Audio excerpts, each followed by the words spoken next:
What's going on, good people? Kyron here. he does it again. School in the building. What's happening? What's going on, everybody? It's your girl Ray P back for another episode of the Culture Garden Podcast. What's up, fellas? What's happening?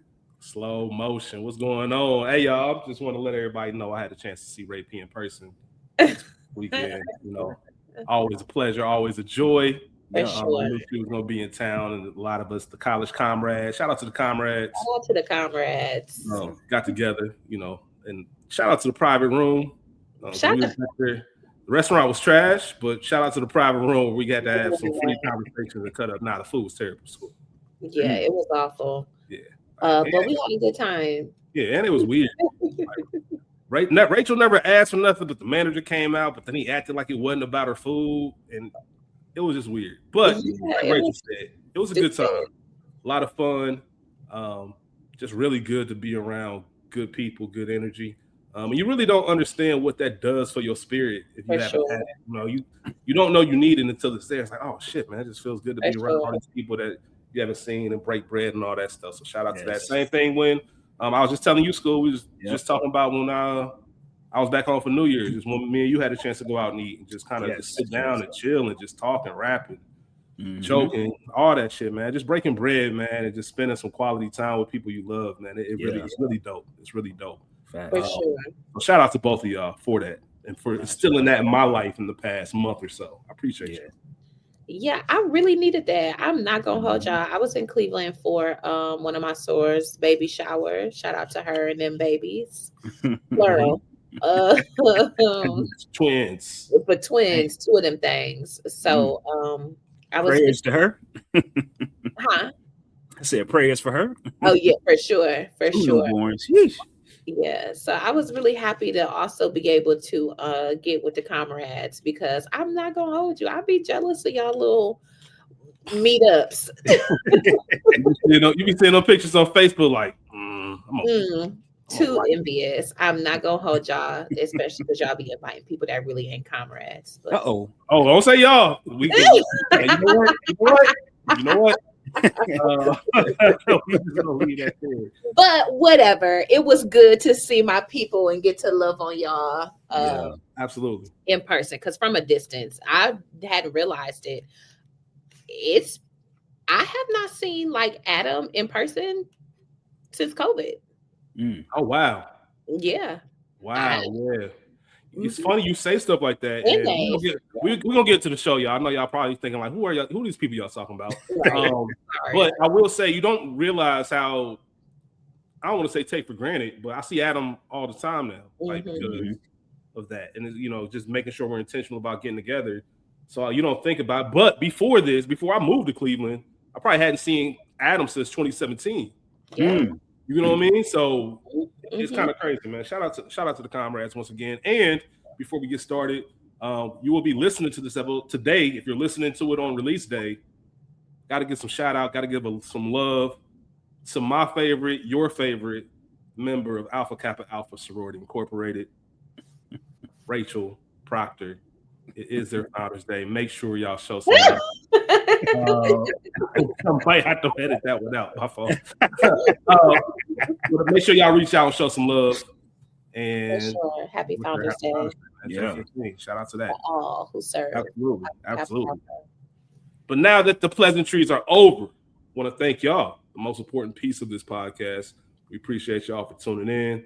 Thank you for listening. Thank you for always checking for us. Thank you for sticking with us week by week, just to hear what our thoughts are on the latest happenings in film, television, the whole nine. Thank you for what we're building and everything we're doing. We look forward to 2026 with y'all. Can't thank y'all enough. Please remember to like, subscribe, share, tell a friend to tell a friend, leave a comment, the whole nine. We'll make sure we get back to y'all. And there will be spoilers and explicit content. And today's film is going to be the 2003 action-packed sequel, Bad Boys 2. Synopsis of the film: Miami narcotics cops Mike Lowery and Marcus Burnett investigate the flow of ecstasy into Florida from a Cuban drug cartel. Rachel, this was your week to pick. Yes. What made you go with Bad Boys 2? Honestly, I have no idea. No. It wasn't random when you said it. I'm like, all right. Even Smooth was like, right. You know, and I shout out to Drewski because I know for a fact what I want my next movie to be, and I have been playing with it for a minute, but now it's time to do it. I know what you're doing.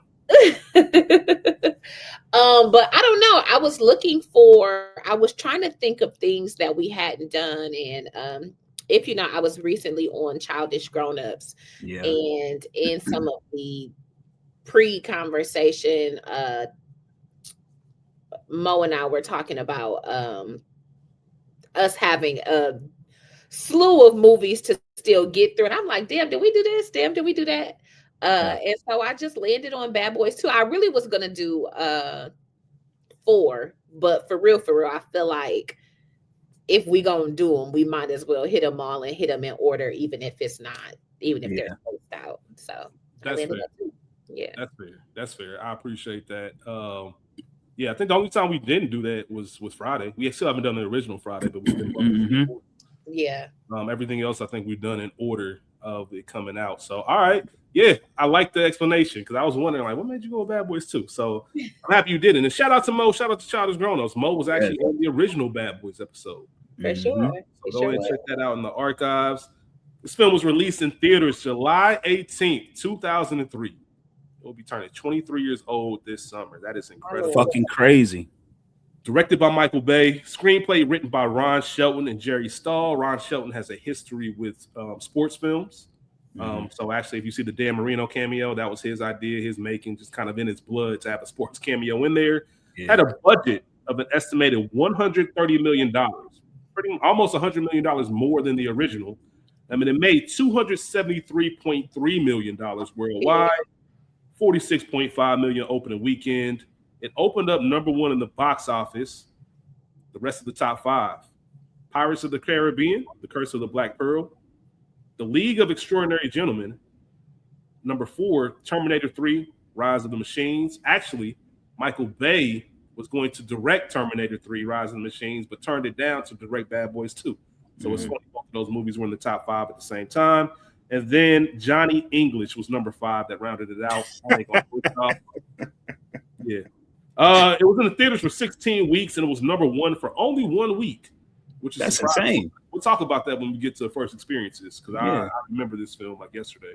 And it was in the top 5 for 3 weeks, top 10 for 5 weeks. You have to buy or rent the film if you want to see it. It's not currently streaming anywhere. Actually, none of the Bad Boys are currently streaming anywhere, so you will have to buy or stream. As far as I know, right? I feel like they were all on, Stars be snatching up a couple. Tubi be having them time to time. Shout out to Bad Boys. 5 wins and 13 total nominations for awards. Gabrielle Union was nominated for a BET Award.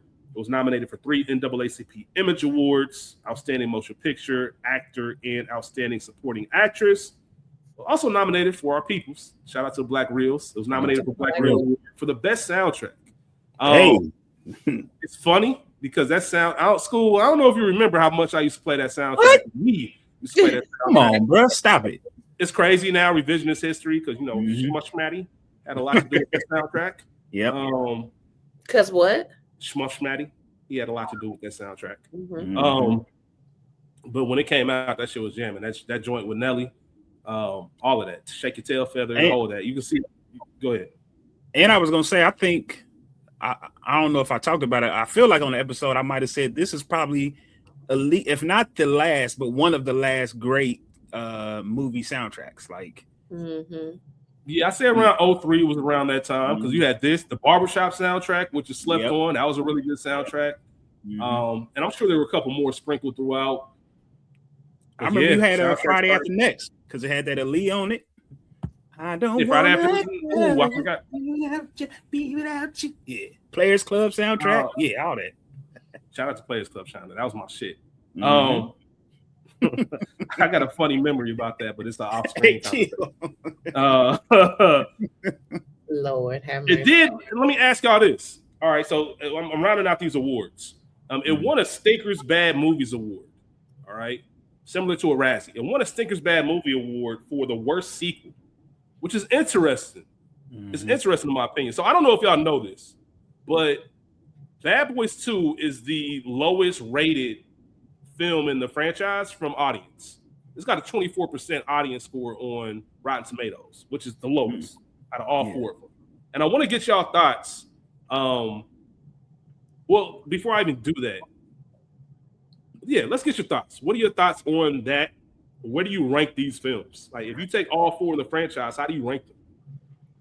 So I'll kick it off.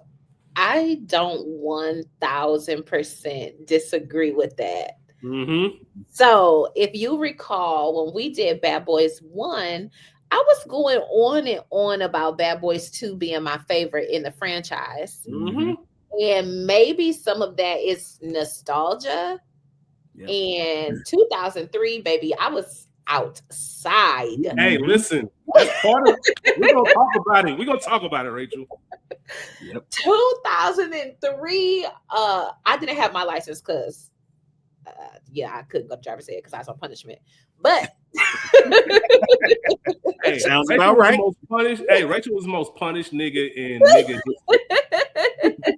history. And she stayed on punishment because she broke punishment. She was huh? I said she would stay on punishment because you broke punishment. No, seriously. But my friends who had cars, baby, we were out at all the Toledo spots when this movie came out. I know we'll get to it. I remember the first time I saw it in theaters with my girls, blah, blah, blah, blah, blah.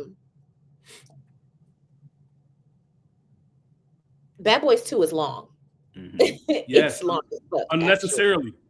Yep. It's way too long. Mm-hmm. And so I was telling the guys beforehand, like, I watched it a couple times, but I found myself staring off into the distance, like, enough. And I was not anticipating that because I can't even tell you the last time I saw Bad Boys 2. Yeah. But I won't be seeing it again for quite some time because one, it's too damn long. Yeah. And two, I did not enjoy it as much as I remember enjoying it. Mm-hmm. And maybe some of that is because I was outside shaking a tail feather. Like, it was a moment. It was a moment. Business, huh? Yep. It was a moment. Like, Bad Boys 2 was a moment if you was outside. Bad Boys 2 was a cultural shift for the young. I mean, I'm sure for the old niggas too, but those of us in high school, maybe even college, like, it was such a cultural moment. You're coming off of Nelly, niggas still was putting a Band-Aid over their eyes. Baby fat cat suits, I'm gonna say Fat Farm, baby fat cat suits and all types of things. Like, that is what I think of when I think of Bad Boys 2. Facts. Oh, what a time. But in hindsight, dare I say I enjoy Bad Boys 1 more than 2? Yeah, absolutely. Yeah, that's fine. I'm putting 3 behind it. Mm-hmm. But high key, I love Bad Boys 4. Yep. So I don't know. So I might go 1 4 2 1 4 2 3 1 4 3 2. I don't know. Okay. All right. So I just want to point out. So when we did the original Bad Boys, maybe the week of or the week after Bad Boys Ride or Die came out, which is the 4th. We'll call it Bad Boys 4 just to keep everything sane. Yeah. You hadn't seen it at the time of the recording, and I told you and Mo that 4 was second in the franchise. You did, and y'all was like, because what you said was perfect, Rachel. It was, and I can't explain it unless you're around our age. There was some kind of coming of age moment that happened, because that was for us. That was the summer from between sophomore and junior year, and there's just that difference, and you all know what it's like. That year, for some reason, there's a big difference. That year between turning 16 and 17, something happens. You become a little bit more mature. I had 2 of those moments, from 7th to 8th grade. 8th grade, when I hit 8th grade, that's when I really started feeling like I was that nigga. Like, I can't tell you what it was, but I just felt like a different type of person. Yeah, like, I felt it. And then the same thing going to junior year. You just feel more. You have more responsibility. You might be working, got a little money in your pocket, more freedom. Like Rachel said, you outside, up and down Coconut Joe's. Hey, shout out to Coconut Joe's King Club back down in Cincinnati, aka Northern Kentucky. All of that shit mattered Like, so you were spot on with that, Rachel. School. What about you? What do you rank these films?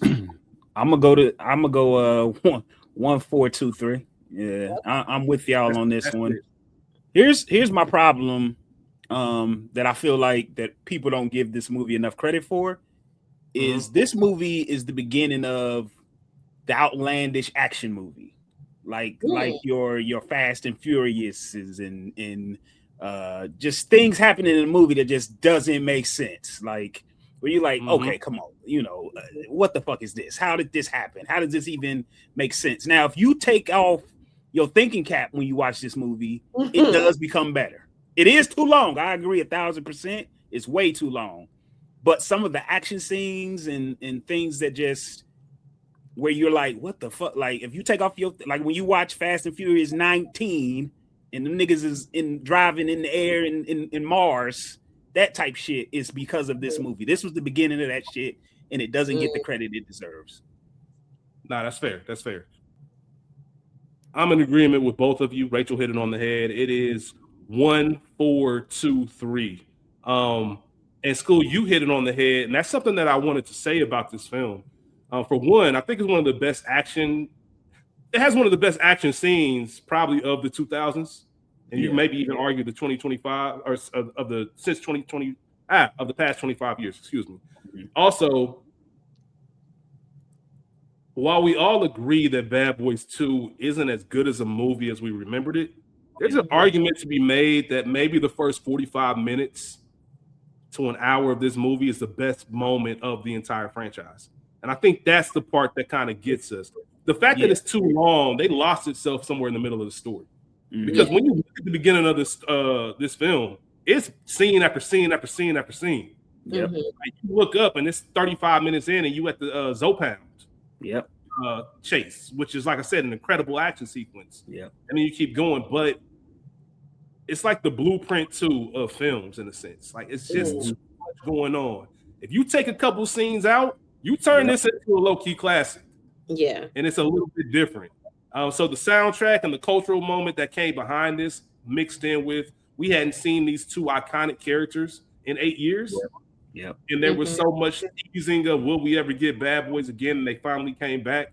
All of that made that nostalgic moment, but just sitting down and looking at them, I don't know. And just to echo what you said, School, another thing I said about Ford, and I told you this and I said it on the Bad Boys episode, is Bad Boys 4 a good movie? I don't know if I can say that, but I'll tell you one thing, it's certainly entertaining. So when you talk about the non-this action movie, you're right. It did kind of start with this. It's not necessarily, you have to turn your brain off. If you go in here to critique it like you watching or Scorsese movie, or you watching a Mike Lee film, or you watching something deep like that, then you ain't gonna like it. But if you're just like, man, I'm just gonna ride with the bullshit. And it was very movie star like coding. Like there was a lot of one-liners that were, you said that for the trailer. Like, you know what I mean? We got a ton of those. Now show them your badge. Like all of that shit was just very action started. Speaking of action stars, speaking of Will, let me ask y'all this real quick. And I know we haven't gotten to the cast. I'll get there in a second. Is this Will Smith at the peak of his movie stardom? Like, you got to think, Ali was 2 years prior to this. He was nominated for his first Oscar for that. Like, he was still in Ali shape. You know what I mean? Like, he was, I don't know if this is a 3 years before Hitch. I say like 01 to 06 was like his height. He had like 3 different heights. But Independence Day is what, 99? 96. Oh, shit. Yeah. And he was only in the movie for like 25 minutes. Shit. He stole all 25. Yeah. I'll say yes. I'll say I don't want to say he was like this movie made him a global phenomenon, but this movie somehow helped him. I don't know. I can't specify what it was exactly, but it's definitely the peak of his powers, man. Because all those things you said, the one-liners and all that, like, it's still not corny to me.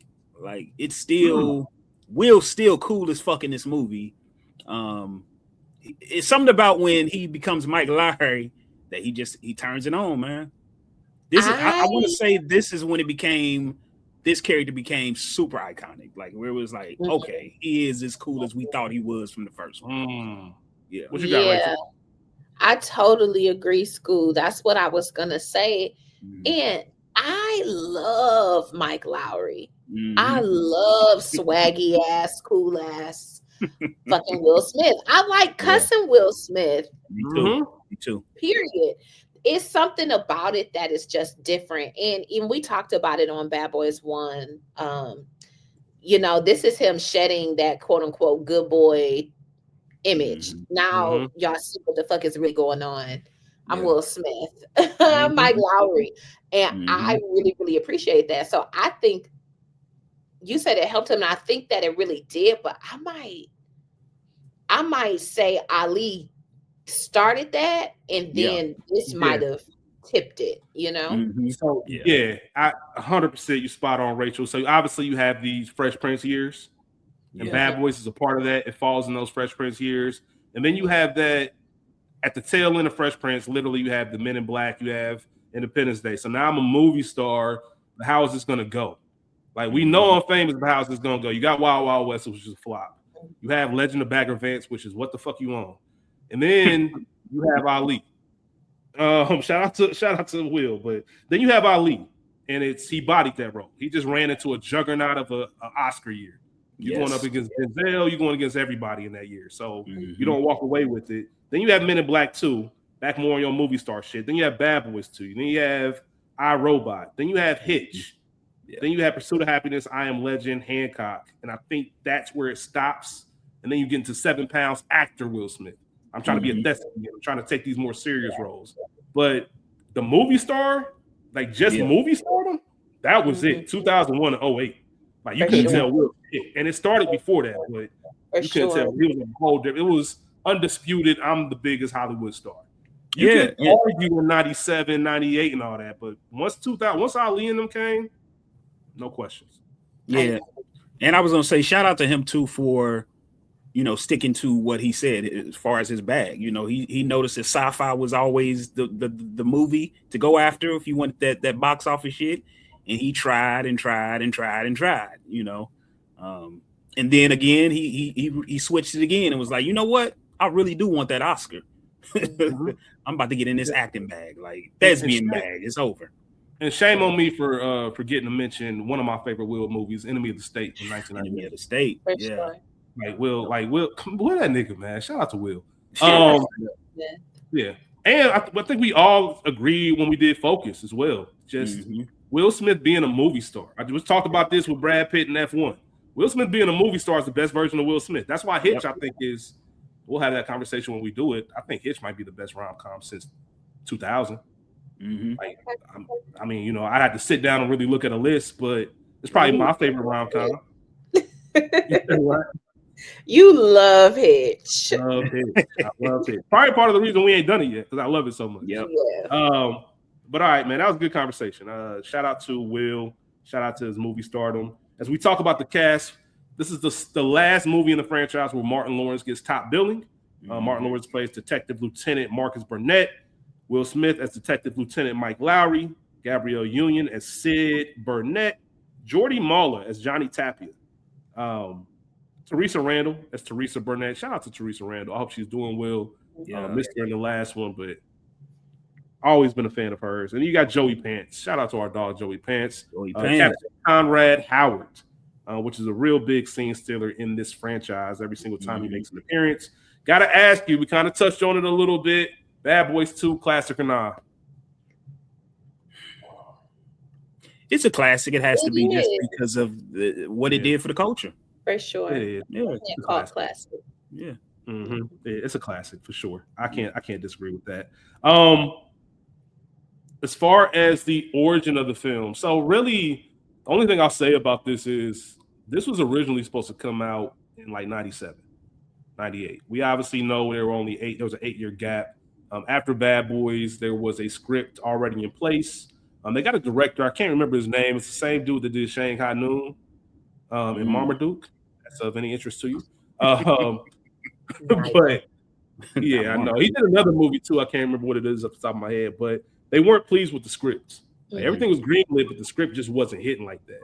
And then there was some back and forth about the movie coming back, and it didn't come back. And then in 2002, they finally got everything underway. And I think they filmed this from August until December, or July to December of 2002. So it took about 6 months to film, and they did it all in Miami, of course. Does that explain why this movie originally trying to be made in 97? Does that explain why Martin still had top billing? Because in 03, I don't know if he should have. Well, I think it was respect. I think it was a respect thing. And I think once you got to the third one, it was just, there's no question who the top billing is. That's my only guess on it. And because I think, contract probably wouldn't have been signed back then. So all that stuff would be renegotiated. But I think they were too cool. I don't know if Will would have tricked if Martin got top billing off that. And we've seen cases where that is an issue. Don Cheadle, if y'all don't know, Don Cheadle is not credited for Ocean's 11. You won't find him in the credits because there was. I recently saw that. Yeah, there was a dispute about his billing, and he just said, "If y'all gonna play me like that, don't even put my name on it." Yeah, and then he obviously got his correct billing in the sequels. But it was something. It wasn't just like "fuck y'all, don't put my name." There was something like strategic about it, which is why he didn't do it. But yeah, that stuff kind of happens. Stardom wise, I do. But Martin was still national security. He was still out here in 03. He was still out here. This is my question, and I've been thinking about it. I guess Google is free, and I should have. But is Bad Boys 2 the last time we see Martin as Martin, quote unquote, considering the physical comedy, this, that, and the third, and his troubles that happened? I kind of want to say yes. I could be lying, but I kind of want to say yes. I feel like he brought that back in the fourth one. The fourth one's probably. Well, you know what? I will say, as much as I dog my memory of him in this second one, I'm not a fan of, but it wasn't as bad as I remembered it to be. Yeah. It actually makes me want to pose the question, and just to answer your question, Rachel, maybe. I remember really liking him in Wild Hogs. Yes, that's a different type of movie. It's not your type of movie. Wild Hogs, you know what works with Wild Hogs? You don't have any expectations going into it. Yep. It's one of those movies where you just turn it on some bullshit and like, oh, I actually like this a little bit better than I thought. I just put this on for background noise. Yep. I don't know if you want to count Big Mama's House 2. Hell no. What is that? 03? 03 as well? Or 06? No, that's 06. Okay. You got Big Mama's House 2. You got Wild Hogs in 07. Roscoe Jenkins in 08. Okay. So no is the answer. Yeah, but this was the start of that second Martin. Yeah, that second run. Yeah. This was the start of it. Because right before he did this, National Security came out, and then Black Knight. So National Security, I think, was the last Martin performance that we knew him as from the Martin Show, You So Crazy, all that. I think Bad Boys 2 went to that new version, which is why my complaint was, why they like dumbed down Marcus. I didn't like that. He had a different edge in the first one. But looking at it now as a almost 39-year-old man, I gotta ask y'all this question. Do y'all fault Marcus for his mindset and where he was in life? No. Knowing you got a partner like Mike. No. Looking at this when you're young, this shit look cool, but now I'm like, yo, Mike was on some bullshit. Mike lived on some bullshit. Marcus, he's married. He has children who he wants to see grow. He has a stable home. It's just a totally different thing. So I'm not mad at that at all for wanting to be like, look, first off, not only do I not want to be doing this shit, I don't want to be doing this shit with your ass, somebody who lacks self-control. And is like a thrill seeker. I don't need, the job is thrilling enough. I don't need to add extra shit. And Mike lives in the extra. So I'm not mad. Especially if that would have been the last straw. You know what I mean? You not only did I get shot, but you shot me. That who be you, nigga? Like Yeah, like I'm trying to make it home to my babies, man. Yeah. If this is the life you want to live, then I'll see you passing. We're gonna clock in, I'm sure, see each other, catch up, whatever. We can always grab a beer, whatever. But it's even deeper than that. We fam, like they family, like they, Yeah. like you know what I mean. I pull up to the crib whenever, uninvited, and it ain't nothing. So I agree with you on that, School. Yeah, that was one of the biggest takeaways. Like, you know what, Mike does. He stay on some bullshit. And School, you mentioned it earlier, the ridiculous action movie where you just kind of accept things. Them niggas wasn't like 4 shootouts in 3 days. Yeah. Like, come on, bro, what we doing?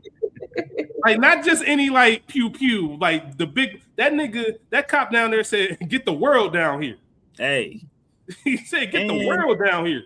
That's and the niggas they was dealing with. Them niggas invaded a Klan meeting, bro. Like, come on, bro. Yeah, like what you want, like, and you could tell Mike loved that shit. Yes, you know what I mean. He loved it. I love that thrill seeker. We knew that obviously triggered Mike from the first one, but it only got, I guess, worse for lack of better terms as the movies went on. And I feel that as you mature, you just ain't got time for the bullshit.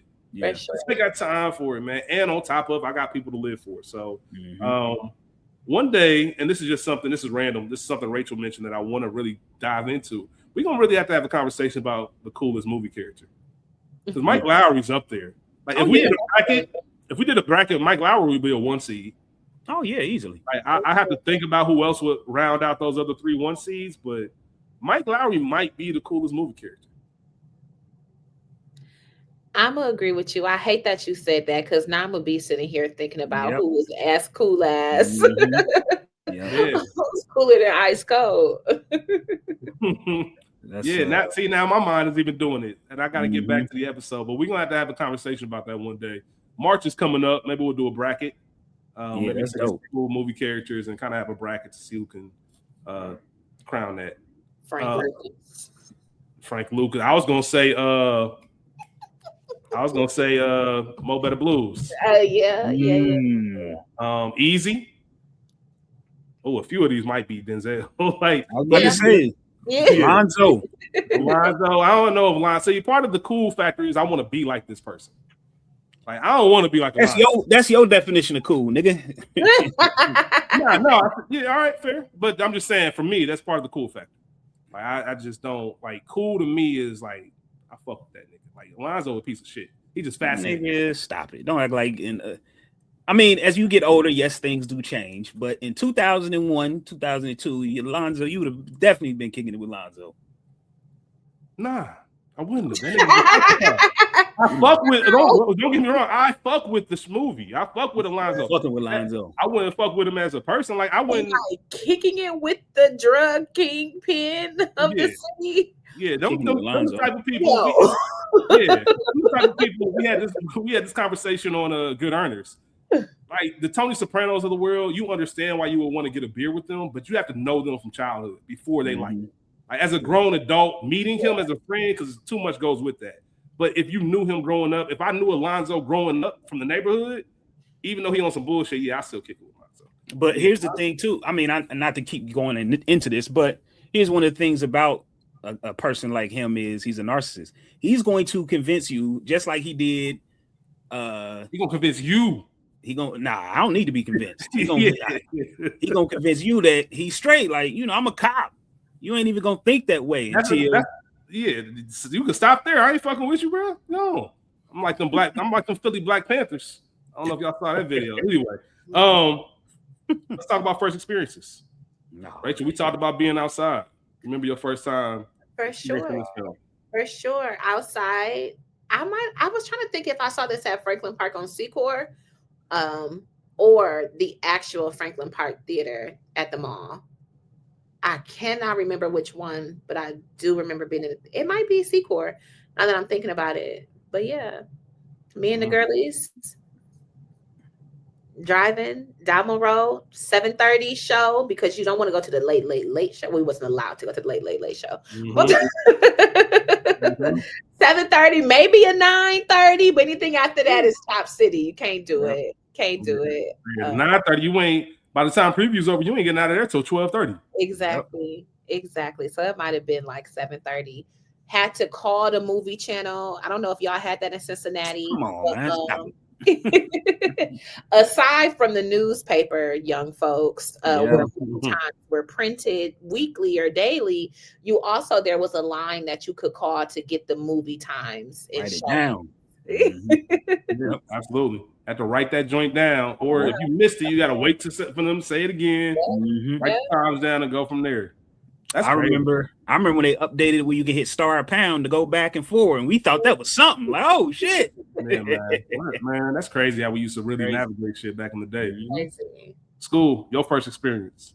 Oh man, my first experience, of course, includes the GOAT right there. I think we saw. I want to say we saw this movie at least 3 times. 100%. Yeah. Springdale Cinemas. We saw it. We saw it at night. We saw it in the morning. Saw it in the afternoon. All this shit. We saw this movie at least 3 times. This was our shit. Yeah, this might be, as far as back in my memory goes, this might be the start of my serial rewatch run in the theaters. Like, there's nothing for me to watch a movie over and over at home, but this might have been the first I remember going to the theater multiple times at a young age, like Dolo, or it just might be me in school to go see this. Yes. And there was a run of these movies from like 03 to 08. Where I was just either going by myself or I go to see multiple times. And that kind of started this for me. I remember that specifically, like School said, at least 3 times and probably more. We saw Bad Boys 2. A lot of it, I'm not going to rehash what Rachel mentioned, but it was just being outside in that moment. And you knew it was a big deal. I know I told this story before. I'm going to mention it again. Bad Boys 2 did a Super Bowl, or whoever the studio was, they did a Super Bowl spot, like a 30-second teaser during the Super Bowl that year. And I remember talking about it at school the next day. Me and Mr. Man, R.I.P. Mr. R.I.P. I remember us talking about it because we would always mention and quote Bad Boys, and we was hyped for it. And getting to that theater school, I don't know if you remember this, bro. It was R-rated, and it was one of those, I'll never forget, the cops were at the door. Not the door to the cinema, the door to the theater of Bad Boys 2. Making sure everybody had their ticket, because it was like the club in there. Yep. It was thick. I promise you. You would have thought it was the Ritz. All my Cincinnati folks know what I'm talking about. You really thought it was the Ritz or something like that in there. It was jumping. So the cops had to be outside, making sure you was who you was. And one thing school can tell you, when I was younger, I always carried older.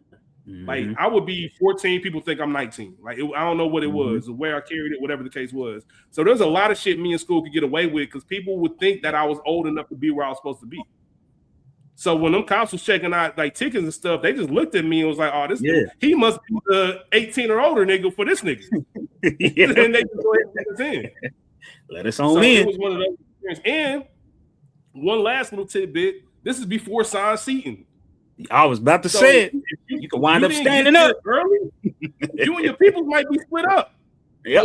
Like, I'll catch you after the movie, and obviously that's part of going.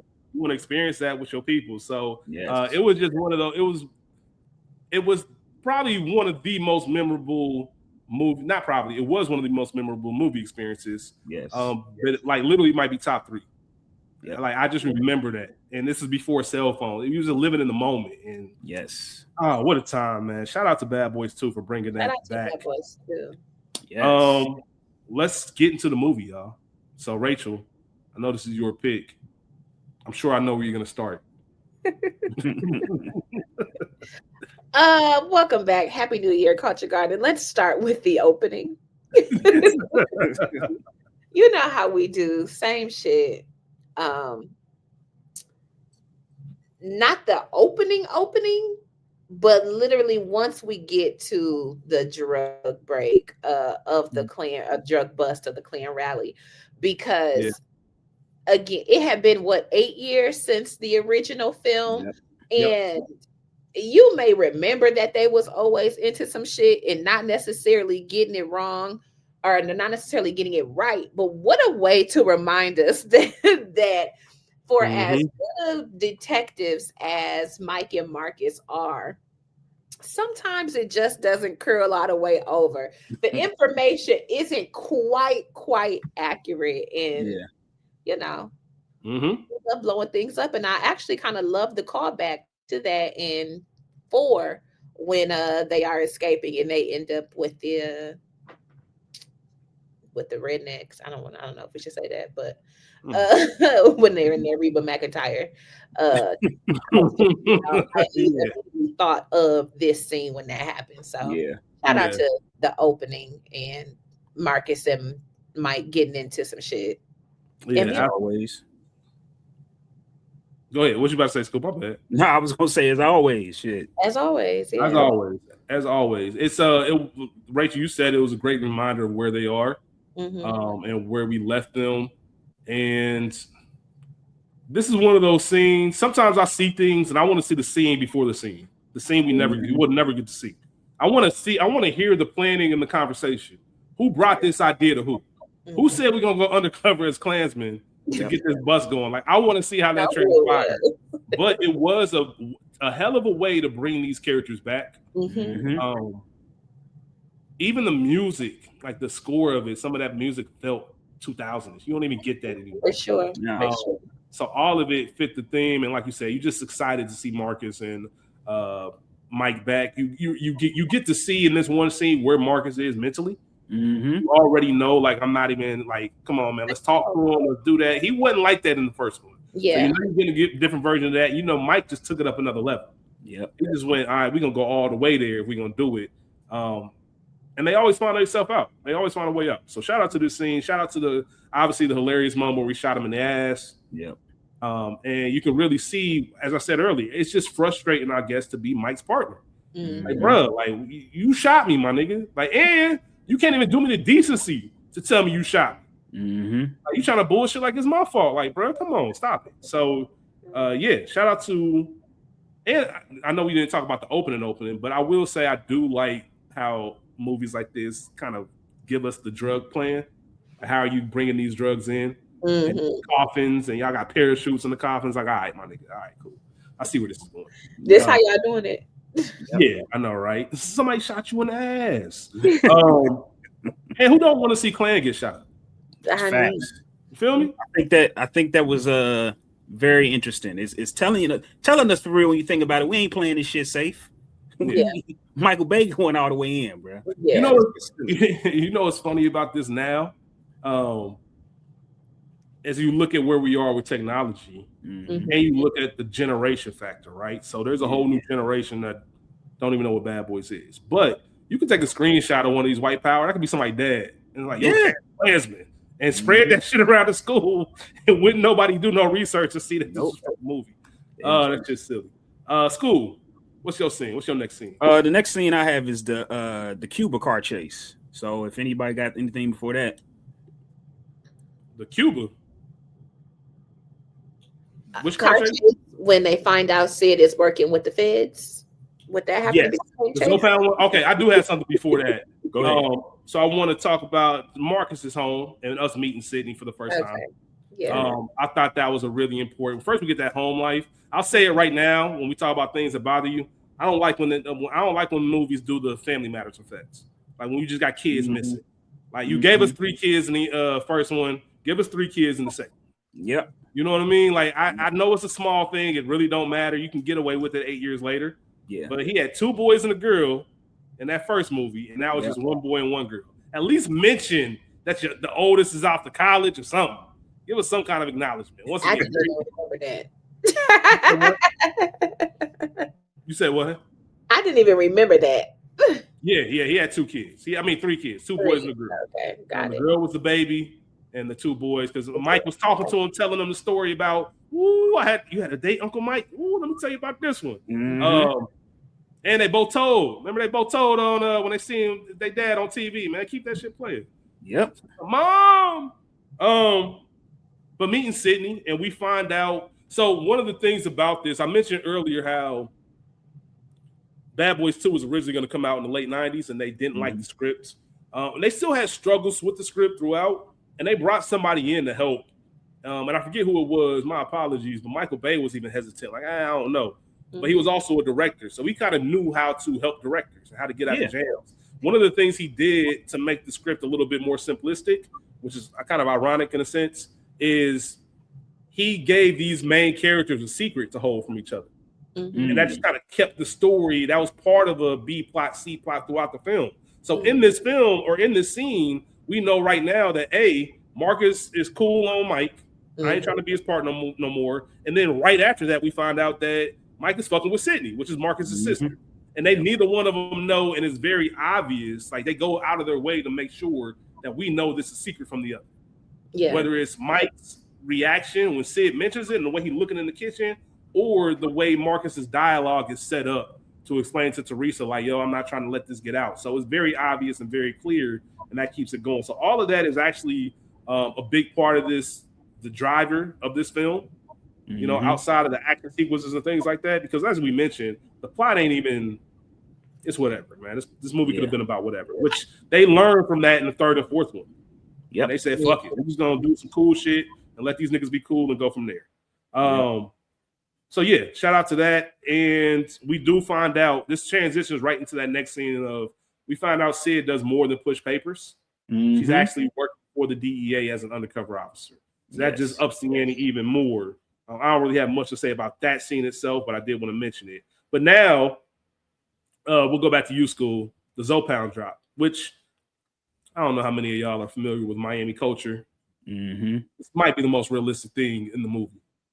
Like notoriously violent. Thing. Notoriously violent. Like other mob gangs don't fuck with them. They be on this. So what you got to say, School? Classic scene to me. Just a very classic scene. You know, Mike Mike and Marcus doing what they do best, and that's figuring things out. Their chemistry is even while they're going through something, they still know how to turn it on and do what needs to be done in this moment. And like you said, they're going to somewhere very dangerous, and they got to have each other's backs, and they do that. But not only that, they also find out, and I think you already mentioned it, that Sid is not just pushing papers. So now I'm really, and that takes it to another level, especially in the theaters. I remember watching this scene, like now we like, oh shit, what's going on? Oh, he got to save his sister. Like he got to figure out what's going on. So just dope scene to me. Yeah, man. This is what I mentioned. I think it's one of the best action scenes. In all the movies, and it's a long one. It's almost 12 minutes long. It's almost 12 minutes long. This scene is long as hell. It stands out. Like I had to time it. I actually wrote it down because I was startled that I was still watching one scene. It started at 25 minutes and 3 seconds, and it didn't end until 36 minutes 55. And that's not even, the scene ain't even over. That's just the action sequence of this. Like they still had parts where they talked to Sid afterwards and stuff like that. So, but they did a hell of a job. I know they got the chase idea from like a Jackie Chan movie. In the 80s, as far as the car chase. They had to shut down that highway for eastbound traffic for like 2 weeks. I'd have been pissed if I lived in Miami. That's like one of the main ways you get to South Beach. So they had to shut all that down. Niggas throwing cars. Throwing cars, all types of shit, man. And like I said, now show them your badge. It just shows you how deep it was. And it was really on some, can you believe this? And it really, it made, if you didn't have enough, I guess, sympathy for Marcus and where he was, this gave it to you. Because what the fuck are we doing, bro? This is crazy. This is insane. So shout out to that scene. There was a moment where Mike spins the Ferrari around and then puts the gun out the window and does the shooting. Movie star. Cool. Movie star shit. Shout out to that, man. Shout out to that. That is an incredible scene. Rachel, what's your next scene? Yeah, we love a vigilante. So mine goes a ways down as well. And I got the Haitian shootout once they get into the house. So if you guys have something before that. See, I just want to give a shout out to Captain Howard. Our first time seeing him. After this, it's still more the same. You know, he's a little bit toned down. Everybody on their woosah shit. But I really need y'all to come in here and sit down and explain how this happened. Yeah. Because if I'm Captain Howard and I'm looking at the news, a boat, like what are y'all doing? Y'all finding new ways to fuck up my day. Y'all just so happen to be the best people I have, but my goodness, my nigga, like, y'all can't tone it down a little bit. We have to pay for this shit. We have to. Like, I know Miami, Star Island and all that, but that ain't us. You know what I mean? And I love the like you said, the woosah shit. I love how, as you see, Cap take it serious. He even get Morgan, hey, woosah, tell him the woosah. And then you go back to, early in the first scene where you find out Mike Lowery went to counseling and he was bashing the damn psych. He was smashing the counselor, like, woosah, ain't it? Yeah, like, how serious. In his Ali voice. Yes. How non-serious Mike Lowery takes his life. Like, he just, if it's a woman in business, you can guarantee it ain't gonna go the way you think it is. Yeah. So, look, can I just ask you a quick Mike Lowery question? Later in this movie, we see the yearbook, right? Which is Miami Palmetto High School, which is a real public high school in Miami. Yeah. Shout out to Justice Ketanji Brown Jackson. She went to Miami Palmetto. Shout out to Kimbo Slice, Jeff Bezos. Public school. This is a public school in Miami. Not shout out to Jeff, but he went there. You know what I'm saying. Shout out to the other two. Shout out to Kimbo and Justice Ketanji. But the reason I'm saying this is, and this might go into the whole, like, this movie ain't made to be believable. Are we supposed to just believe that Mike had a trust fund, but he going to a public school? Yeah. Yeah, absolutely. Okay. Rich kids go to public school all the time. And that's how you keep niggas off the scent. Shit. Fair. I don't know. Mike just seems. You don't remember Ashley Banks transferring from Bel Air Academy to whatever school? Yeah, that's right. That's fair point. I thought you was gonna say, is it believable that Mike was looking like that?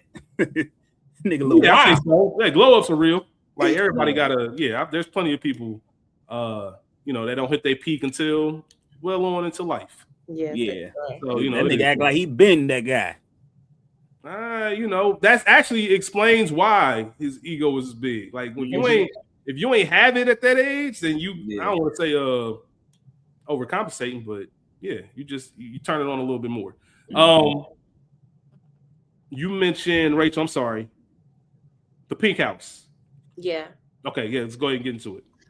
So yeah, just that scene in general, because again, wild ass action movies, we love a shootout.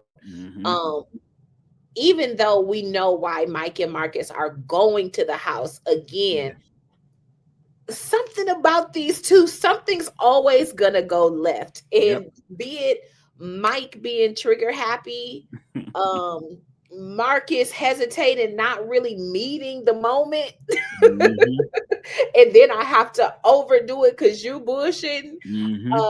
I just love that, just because, again, action packed. And yes, Mike shot Marcus previous. Yes, on the cars, on the highway speed chase, we see what kind of marksman Mike is. But I think really up in the house, we really learn what kind of shooter Mike is. And I'm here for it every single time. Yeah. It didn't help. My homeboy called me earlier. He was like, blonde man. Blondie Dread? Blondie Dread? Big sis still say that. I'm like, shut up. You have no idea I'm watching Bad Boys 2 right now. He was like, that's crazy. But yeah. Blondie Dread? Yeah, man, absolutely. And I love how they shot this scene, like the 360 spin. Yes. This is actually, I mentioned that Super Bowl trailer. This was the part that they had. And I guess what I really love about these action scenes are they go from 0 to 100. There's no building. Like, you bust in the house, and next thing you know, bullets all over the place. Niggas running, and you got to figure out how to survive. So you in it right there. And like you said, Rachel, some people just born for this shit. Like, Mike he just know how to carry himself. Like, old girl said that in the first one. I forget her name, the character's name, not Marissa Tomei. Either way, Julie. Yeah. Julie said it, like, man, he just got a way around. He just knows how to, control this, take command of the situation. You can see that there's bullets flying and he ain't phased. I woke up from this shit. I got out of bed for this shit this morning. Let's get it. And he was still talking that shit. Who's at my door? The devil. You gotta call the devil in his house. The devil is not welcome here. Like Mike didn't give a fuck.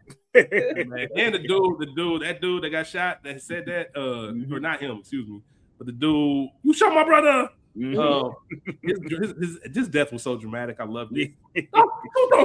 All that shit. But this movie, that's when I was like, oh, this movie over the top. They don't know what to do. Silly as fuck.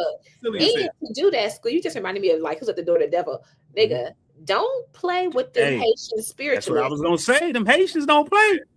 Don't play like that. They ain't win the Haitian Revolutionary War for nothing. Right.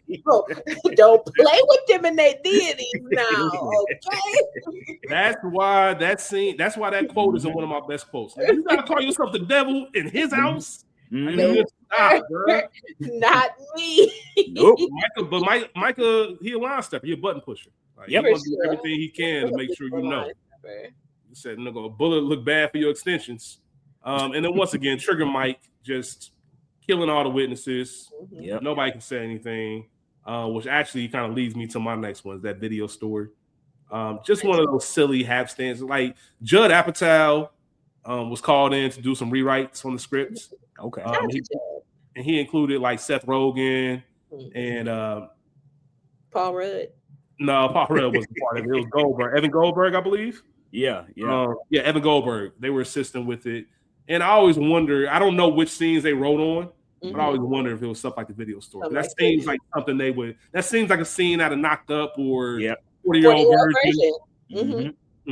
Absolutely. So when I look at that, it's just funny to see those common random coincidences and shit like that not working. Like technology, you had to go take this big ass camcorder to a video store. And then them having that real conversation, and out of context, it sounds like some other shit, but it really ain't. If you know what's going on, and all of that's just good, like good old fashioned humor. R.I.P. Circuit City. R.I.P. Radio Shack. I remember going into Circuit City, and they had all those cameras set up. Like as kids, we would go by and wave and all that. We thought we was the shit. Shout out to Radio Shack, Circuit City, all of that. All the big box stores like what a time, man. But the video store, I just got to give it credit for that. And them finding out more information about what's going on. They actually see the tape, and then they letting the porno play, which is also kind of wild. That's just crazy. Like that had nothing to do with nothing. That nigga Mike was looking at him. He was trying to stop it. Hey, man. Hey, what's this porno crap doing in my store? Hey, and girl, the black woman in the scene. Man. I got porno, motherfucker. Hey, that shit wild, man. You two niggas need Jesus. You motherfuckers need Jesus. That's how they be, boy. Your ears, baby. She was spot on with that. Shout out to my nigga $40. Shout out to my $40. So yeah, man. Yeah, that's what we on. School, what's your next scene, bro? The next scene I have is, of course, I think the most famous scene of the movie, the Reggie scene, man. For sure. Before you get to Reggie, I just want to shout out to when they sprung Bo Peep, when they got him out of jail for just a couple things. One, you get I don't know why. This has always made me laugh. You got the little person. Get your hands off me before I beat your bitch ass. Whatever you said, like that just always gets me weak because he got so much anger. But it just moves the story along about where they are in their relationship. You hear Marcus talking about the type of women that Sid goes with, and he's describing Mike to a T. Yep. And pretty much telling like, if next time I see one of these motherfuckers is on, like Mike, like, oh word, like, okay, they're bet. And that also leads, and that's one thing I can't appreciate about this film. They kept the story moving, even though it's crazy to say because it's long as shit. They at least kept those things moving. They had you wait. You go straight to that, from that to them on the boat, and then finding out because Sam was on some. Which shout out, women will do this. You acting like a bitch, nigga. Like tell this nigga we together. Hey man, me and Mike dating. Like that's what it is. He ain't coming over here, is he? No, he ain't coming over. He look mad. So I just want to ask y'all real quick. Mike's in the wrong, right? Absolutely. Mike said I didn't lie to you. I was waiting for the right time to tell you. Rachel famously always says, "Omission is still lying." A lot of people say that. Shout out to Rachel. Rachel's the one. Shout out to my wife. The ultimate betrayal. Shout out to Little Black Book. Yeah. So yeah, who's is Mike wrong? There's no doubt about it, or is there some gray area? I think it's a little Heather Gray. Heather Gray. Okay. Let's talk about it. Not charcoal gray. Gray in that thing. Because everybody's grown, and as somebody who secretly entertained one of her brother's friends for a period of time,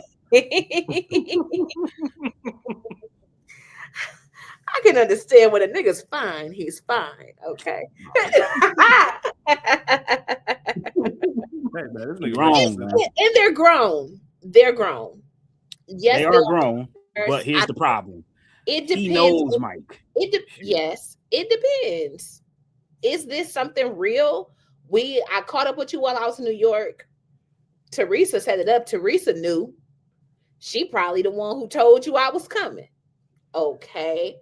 Mm-hmm.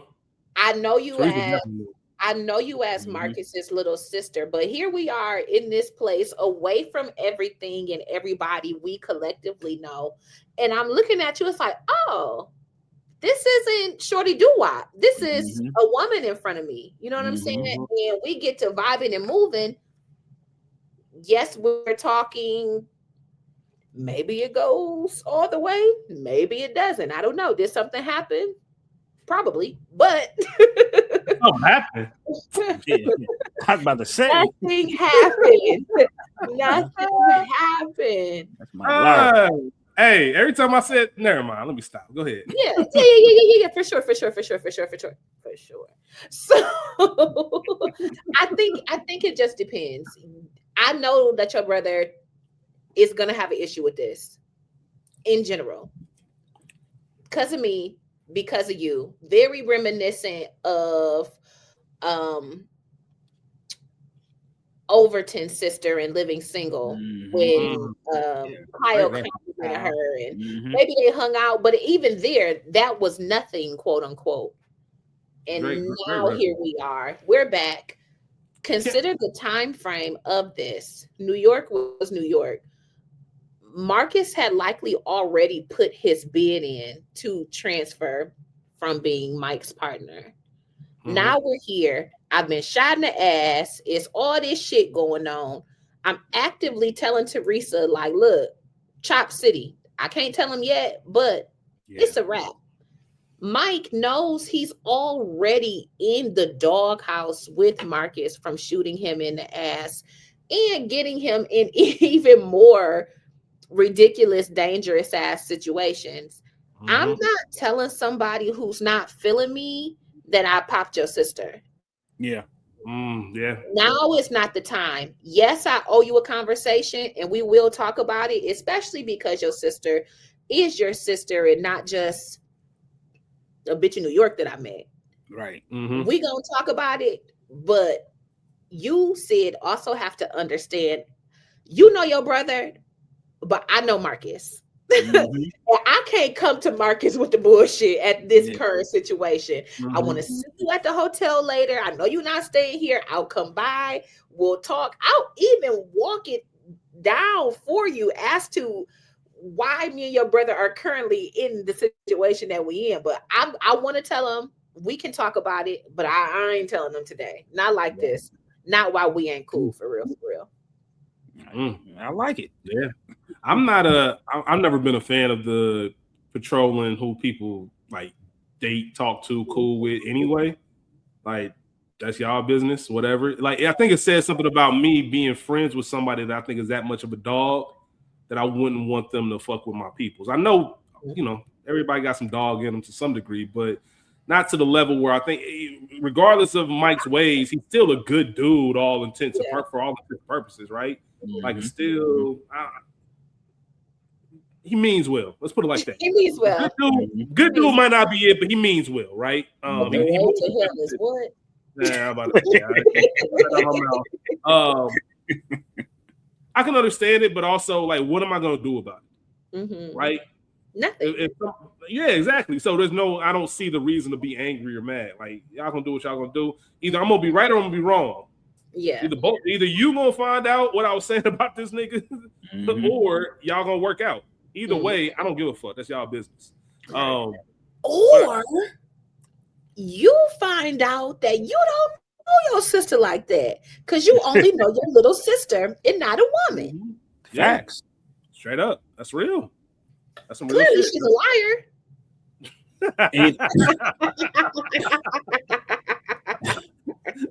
You know what? I just want to thank my parents, and Rich can attest to this. You know, for having us so far along and so many years apart that we never had to deal with this. Because I feel like things would be different if me and my older sister, who we're 8 years apart, but if we were 2 years apart, and me and my little sister are 5 years apart, but if we were 3 years apart, like that type of gap, some shit's bound to happen. Yeah, me and my brother 2.5 years apart. So that's what I'm saying. But we got so much distance between us. It's like if you mess with my sister, you went out your way, nigga. Like, and when that was some big dick shit. Still will. I feel you on that. School, you said your scene was Reggie. I'm not fucking with y'all. You said your scene was Reggie. Yeah. Okay, then bet. What? Let's go and get into it. All right. So I would put this is not an action scene, but arguably the most quoted scene from the movie. Sure. I think one of my favorite things about this scene is how right in this moment, these two brothers are not seeing eye to eye whatsoever. But at the same time, Mike is still her goddad, and he know what time it is. He know what to do. Got some little young punk, some young whippersnapper coming to see my baby. And he gets right to it, like, oh, say less. We on there. And in that theater, I would bet my life savings. I looked at Rich and said, bro, it's gonna be me and you. Like, and now I have a 9-year-old, I have a 19-year-old, and it's going down. My Lord. When they pop up, it's going down just like that. You gotta press them. See what type of time it is, nigga. I don't want to know if you go out, somebody say something, you can't fight. She can't go. That's some real shit. Straight up, hand you over to nigga. You about to come home lumped up? Like, nah, bro, we ain't doing that.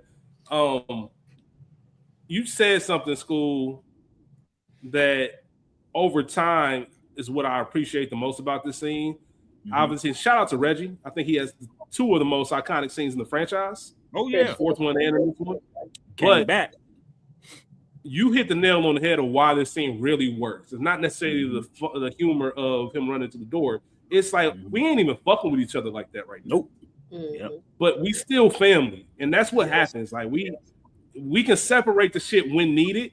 We'll work through I think it's that belief that we both understand. Maybe Mike more than Marcus, but we both understand. Like, we're gonna get through whatever spell this is. And not everybody makes it through that. Yes. You know what I mean? Sometimes it's one too many. Sometimes it's just too long of a period. But we've been together since, and that's why they had the high school in this film and all that. We've been at this too long. We ride together, we die together, nigga. We made that pledge when we was in high school, my nigga. And here we are in our 30s, and we still living by that. I done seen you grow up. I done seen you have a family. I remember when you met your wife. Like, fuck the dumb shit. Like, whatever we got beef about, we'll solve it. But we really locked in. And I love the fact that they could come together and, once again, give us that iconic scene of Reggie and Marcus. And Mike, should I say. Do you have anything else to add to that, School? Nah. Yeah, man.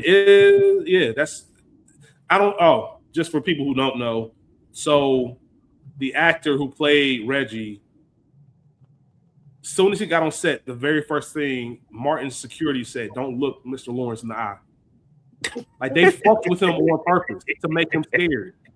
Yeah. And they didn't tell him anything. So, like, when Will Smith pulled out that gun, he had no idea a gun was about to be pulled out. So all his reactions were real. I know it. He had all to be reactions were real. Like, that nigga was shook. Bruh. Because, nigga, what? Let me tell you something. Don't pull no gun out on my fucking child. Listen. Nah, that's real. I don't give a fuck. And as somebody who has a parent that was in law enforcement, they might have ran a background on your ass. Yeah. The background checks was coming through if you stop by the boulevard. That just is what it is.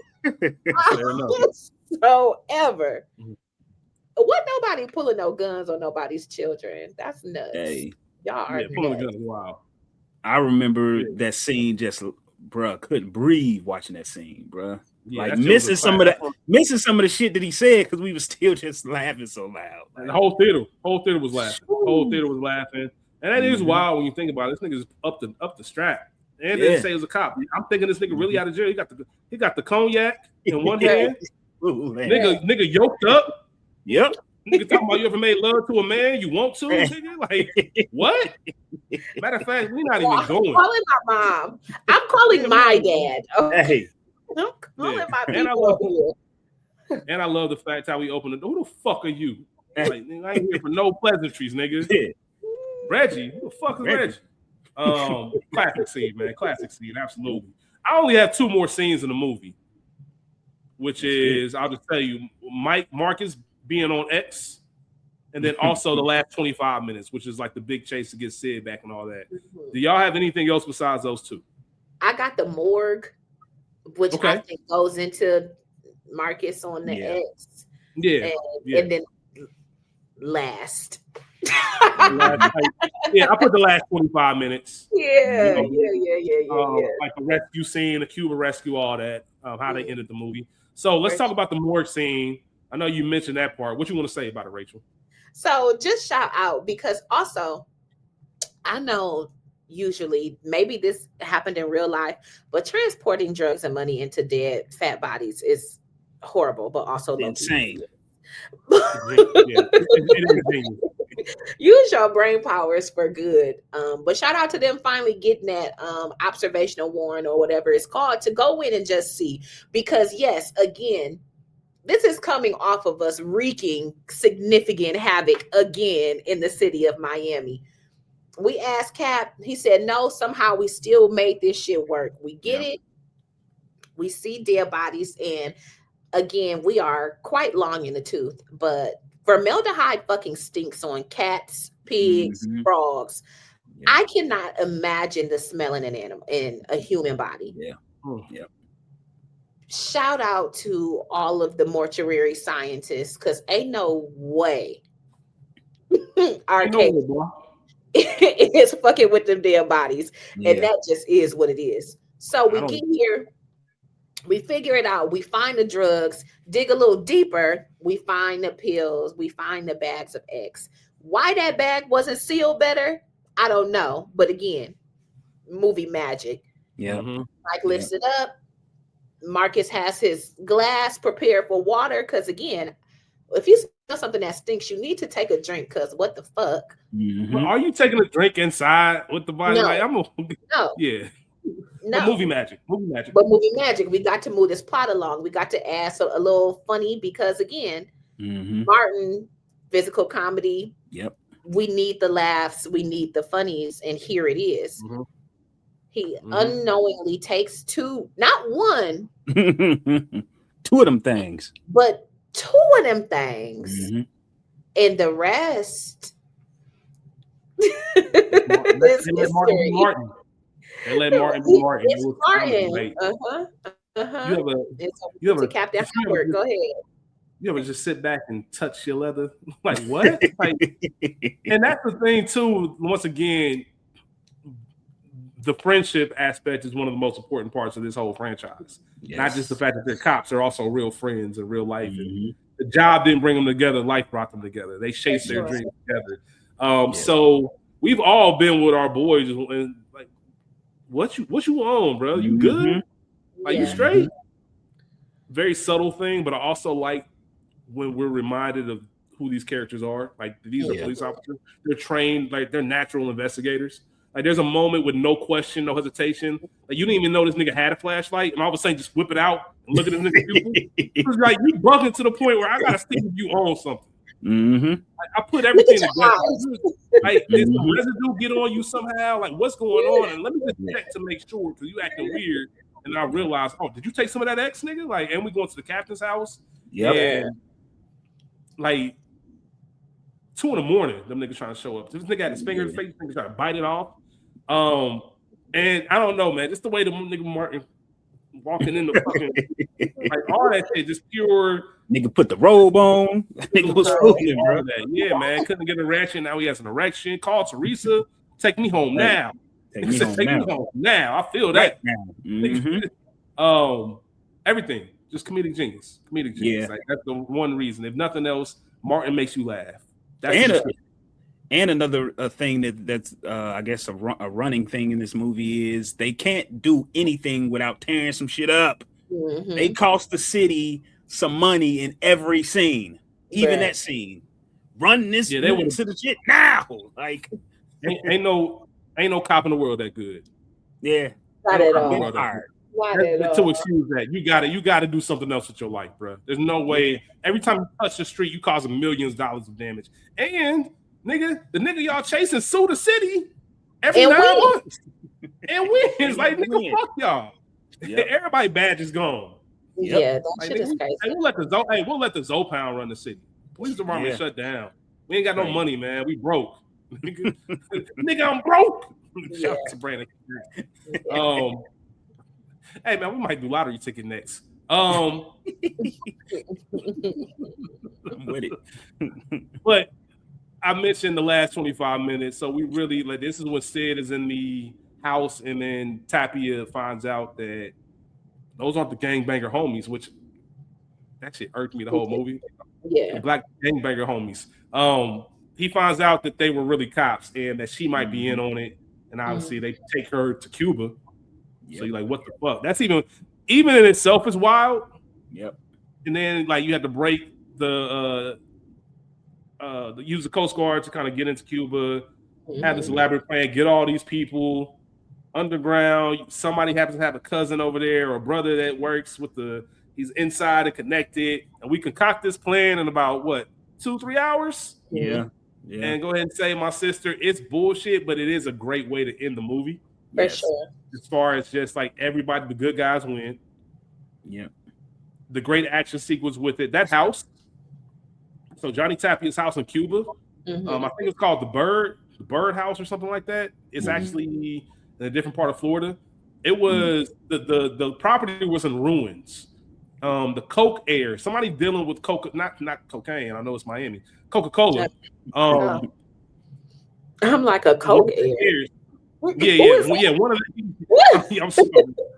of the heirs from Coca-Cola owned that property in that house, and the property was in ruin, and it wasn't worth anything. So like, it wasn't even worth selling the house because nobody would buy it. Like, so what I'm gonna do with it? Obviously, he got so much money that he put an advertisement out in Variety and said, "I got a house for any movie that wants to blow this house up. It's y'all's. Damn, pay me for that, and we got it." And Michael Bay said, "Bet. If there's anybody that wants to blow up some shit, it's Michael Bay." So everything you see, that's not CGI. That's a real explosion. They blew up that house. The only thing left standing when it was done was a swimming pool. Damn. So they literally took that house and said, "Oh, perfect. We're just gonna blow this shit up." That's what's up. Which obviously made the scene more realistic and everything like that. It was just a good action sequence. It's not. I know we talked about this a lot. The plot doesn't matter in this film. It just doesn't. It's about the action, it's about the camaraderie, and I didn't know it in 2003, but I realized it watching Bad Boys 4. Like, oh, that's what this franchise is about outside of the first one. Yeah, it's about seeing these two dudes get together and what kind of bullshit they on. For sure. And how they progress over the years, because as they get older, guess what? We get older. We get to catch up with our friends and all this and all that. Before we move on to our final categories, just a real quick question. Do y'all want any more Bad Boys?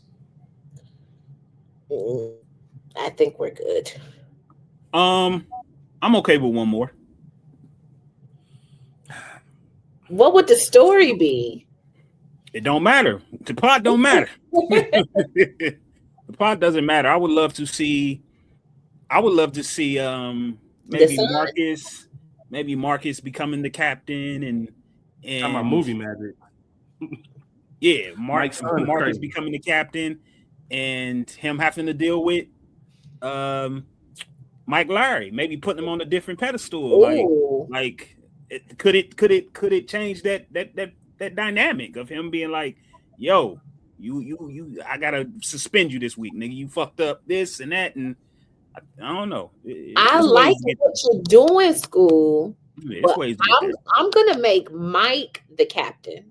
Ooh, that just don't make sense. And the only reason I say that is because Mike would be okay. He would okay too much shit. He wouldn't care about. Mike wouldn't be at work.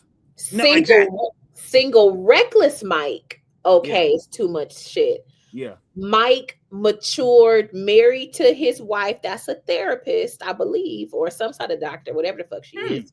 Okay. Mm-hmm. And Reggie, retired Marine, is now a police officer under Mike's tenure. Okay. Because Reggie can have some scenes. We know what Reggie can do. We saw Reggie. Hey, man. We know what Reggie can do. Mm-hmm. Marcus is retired, but also maybe like runs this. Reggie's in the police academy. Marcus, because he's off of the beat, he's a pawpaw. He's done with the shit. Yeah. Marcus runs the academy. Reggie puts him through it, goes through some shit. He works under Mike, which pulls Marcus out back into the field, and the three of them do some shit. Mike the third, he out of that jail again. They can find him, so we can bring it. We're bringing it back. Yeah. We can do it. There is potential. There is potential. There is potential. Yeah, I like that. There's definitely something there. Rachel y'all both bodied that. Both of y'all. Shout out to y'all putting that together. Mm-hmm. I'm in the theaters. Here's my $16.99 or whatever it is. Give me my popcorn and peanut M&Ms, and we in there. Let's get it. Just a back thing before we totally move on. I just want to point out that Cuba is only like 90 miles from. Yeah. So it's literally a hop and a skip. Mm-hmm. Yeah, it's not. Yeah, it's Gonzalez. As they said, shout out to Ali. Hey, no shout out to him. Yeah, you're right. Shout out to that. Shout out to the old school, just the old stories. Yes, for sure. You went around for it. Yeah. Shout out, hey man. Shout out to Bad Boys too. Shout out to Bad Boys too. Let's get into best quotes. School, you got any best quotes? Or Rachel? We ride together, we die together. Bad Boys for life. For sure. You ever make love to a man? The Reggie scene, it gets you laughs every time. That's my shit. Marcus losing his mind doing chaos. And Captain Howard just yelling everything. He's just that whole Captain Howard scene of him playing that highway chase, and he's like, "Is that a witness? Let's ask him." Oh, he's dead. He was clowning, bro. That's not all. That's DA. That's DA character.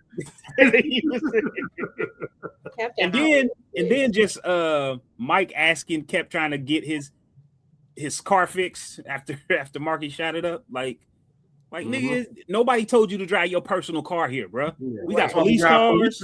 Yeah, get the fuck out of here. You're taking your Ferrari on the highway chase, bro. Get the fuck out of here, bro. Get out my face. And I love the fact that he got the call in that meeting too. Like 20,000 for the dash. Mm-hmm. Yeah. Somebody come up with your money. Somebody on his way right now with your money. And you know what the thing. Well, I don't know if I have any rich friends like that. But the thing is, you can fuck that shit up, and you know I'm not paying for that. Yep. Like you got plenty of bread. Like my bad. My bad. Sorry. So what? Rachel, you got any quotes? I just got a couple. Woo-sa, because again, niggas still say woo-sa. Yep. Today. My ass still hurts from what you did to it last night. You smoking that shit, nigga. You look 30. You know, I love that. What I'm gonna do with these big ass dead titties? Mm-hmm. Silly. That's all I got. School, you said the other ones. I had a couple other ones. Go ahead. You always got to go racial, man. Sad, man. The way Mike answered his phone in this movie was funny to me for some reason. Yo, it's Lowery, you're hot. I'll let your boy, like all that shit you would never say anymore. If y'all was still married 2003, holla at your boy. Yeah, because if y'all called me and the first thing I said was holla at your boy, both of y'all probably look at the number to make sure y'all call the right person. Straight up. Why are you answering the phone like that? Wusa, you mentioned a quote that I still say to this day. I don't know. It's not an iconic quote. It's just stuck with me for some reason. This is a stupid fucking problem to have, but a problem nonetheless. Anytime a problem arises, I always say that line from Johnny Tapia. Roberto saw the two crazy gangbanger homies. Because why y'all doing that? Who wrote this down on paper? Judd Apatow. On paper, man. That's just silly. Jesus is the way, my brother. Because amen. Amen. I always say you got to call yourself the devil in his house. Damn. A couple of grape sodas. And then obviously just a rewording of the first movie.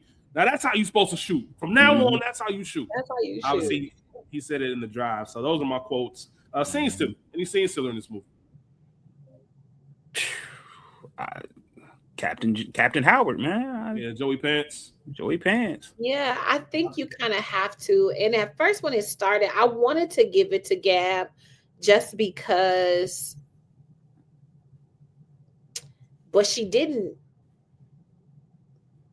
She's not a scene stealer in this. And I appreciate her role in what she did for the plot. But I think I do have to give it to Captain Howard just because. Captain Howard. Dark Horse will be the black woman in the video store. But outside of Captain Howard is definitely the winner. Do y'all remember the spinoff they were supposed to have with Sid? It never happened. I know they ordered 13 episodes, but it never happened. It was picked up and then dropped and all that kind of good stuff. But it was LA's Finest. It was the name of the show. It was going to be, they were, instead of New York, they're going to be in LA. And I think Jessica Alba was the partner. But I didn't realize it was a series. I thought it was going to be a movie. So, okay. That would have, I don't think that would have worked. Interesting. But I don't think that would have worked. What was I going to say? Captain Howard, you already said that. Anything that bothers you? Chaining that big ass dog up to that inflatable ass pool. Dumb as shit. Yeah. Crazy. $3,900? Dumb as shit. Fucking Beethoven on this pool. Come on now. Beethoven's crazy. I already said mine about the kids. Like, if you don't have, you gotta keep all the kids. Got to. It's a rule. It's a movie rule in my house. Yeah. School, you have anything? No. I think we've been talking about it this whole time. 2.5 hours long, and you feel it. You know, that's just too damn long. Yeah. Too damn. Starts with a bang, and then in the middle it just loses. Any actors from The Wire? No. Soundtrack, we mentioned. Soundtrack was phenomenal. Like everything. And Bleak be smoking that la la la. Shout out to that, man. I always remember that video. I remember they had to change that video, the la la la video, because Jay says a line like, "I never make the news again. My man to shoot you." And Beans in the video said, "I'm gonna shoot you." Yeah, we all know Beans had multiple attempted murder charges. And now, if you watch the video, if you can find that version, it might be somewhere on YouTube. And now it's just niggas dancing. He don't even work. He's made millions. Hey, and that had my shit on. We the realest niggas. Don't try to act like you don't feel love, nigga. Yeah, that shit. That's it white chicks, ain't it? Biggie, my nigga, 50, my nigga, we the nigga. 50 came in, took over, boy. He did. 50 the feds. We'll let that happen to me. 50 police. See Mike Lowery, nigga. He gonna be in the next Bad Boys. He a police officer. Shout out to Fit though. Wouldn't let that happen to me. Y'all got anything? I ain't got nothing. Yeah, you can't prevent none of this shit. Not being Mike's partner, backing out of that a long time ago. That's the only thing. Like, y'all gotta be fucked up. 3 shootouts, nigga, in one day. You got one day, 1 week. Like, come on, man. 4 days in the span of stop it, bro. Nigga, I had 1,700 bullets shot at me in 72 hours, bro. Stop playing. Crazy. Trivia. I talked about the Miami Palmetto High School being real. Johnny Tapia's home. The GM product placement. It was a big time for GM. So they wanted to do a lot of product placement. And Cadillac was in there, huh? That's why the Cadillac was in there. They wanted Mike to drive a Cadillac, and then the niggas was like, Mike Lowery is not driving the Cadillac. Hell nah. Like, you know what I'm saying? And the Cadillac's a nice car, but Mike Lowery's not doing it. But they ended up coming up with that scene in order for him to drive it, where they stole it from Dan Marino just for the product placement and all that stuff. There was something else I saw. It was like a Buick starter car. Like, it was like a model. It wasn't out yet. Yeah, it never came out. yeah, that Mike was driving. And then another thing that I saw, if you watch, if you pause something on Prime, the random tidbits come up on the screen. Mm-hmm. So one of the things that I also saw was that despite what they say about the touchy-feeliness of ecstasy, it would not cause an immediate erection. Movie magic. Movie. Oh yeah. Fair enough. That's a good tidbit. Just, I wouldn't know. I never knew. I ain't gonna say nothing. I'm gonna keep it moving. Yeah. immediate. Maybe down the line, but that immediate, it wouldn't happen like that. But it would get there and probably stay there. But immediate. Two of them things. Listen. He said two of them things. Two of them things. Two of them things. It might cancel it out. Hey, great acting by Marcus, by the way. And yes. we ride together, we die together scene, and the nigga has a couple tears coming down. I like it. Shout out to Martin. The only other piece of trivia that I really had was this is the only film in the franchise where Mike does not drive a Porsche. Other 3 films, he has a Porsche, and this one he has a Ferrari. What a fucking problem to have. Straight up. You feel me? With that being said, we get to the end of our episode where we get to rate the film. The average viewer rates Bad Boys 2 a 6.6 out of 10. Rachel, too high, too low, just right. Too low, even though it's too long. I'm gonna go 7-1. School, where you at? I like that. I'm gonna go 7. I'm at 7.3.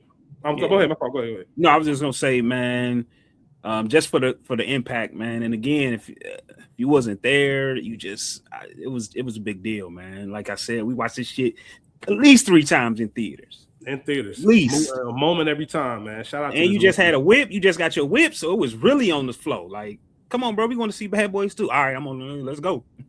So nigga, we can go wherever, nigga. Where you need to go. Yep. A reason to get behind this wheel. Tell me.